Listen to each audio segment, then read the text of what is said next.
I have a background in finance.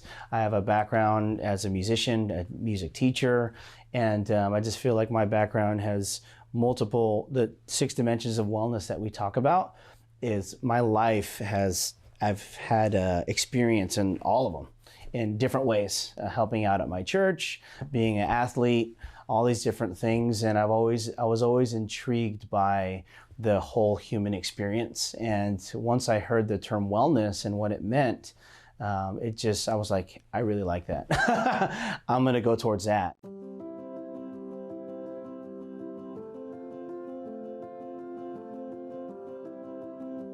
I knew that if I came in here with my agenda, whatever I had in mind, that wouldn't work that way.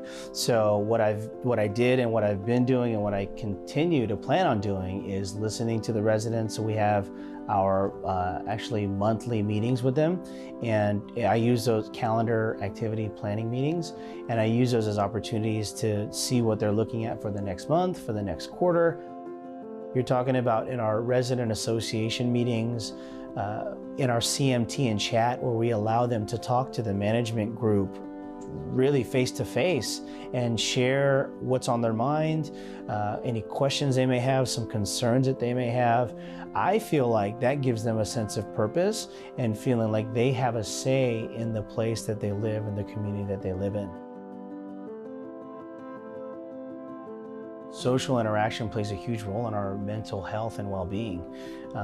From young kids to people my age, to Gen Xers, to the residents that we're seeing every single day.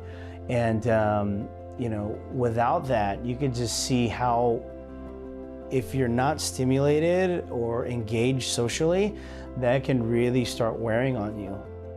It's so important, and we're continuing to figure out more ways to create more social opportunities.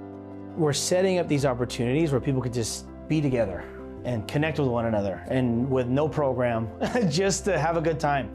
And that's why, like the Wine and Cheese Wednesdays we've been doing once a month, the coffee and chats that we have, just creating these opportunities for people to be there, share their stories. Special moment for me is we took a resident who has a very strong background in sailing. Her and her husband had a boat in their early years, and I took her to the Golden Gate Bridge, her and a group of residents at the Golden Gate Bridge earlier in March. And just seeing her, she had her hands up looking at the ocean, and we had the boats, we were at a dock, and I don't know, I just got a great picture of it.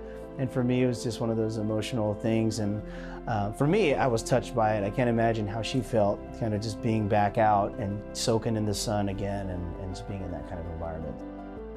Time goes by, a lot of people find purpose in raising kids, purpose in their job. And for these people who their kids are grown up and they don't have a job anymore, finding it, whether it's in activities or volunteering, is crucial to day-to-day life.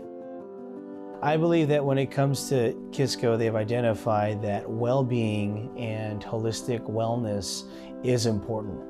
And there are many different senior communities out there. And I just think that the fact that we call it the art of living well, and we're just hitting that really a relevant topic in today's world right now, that we're hitting it head on, I think is so important.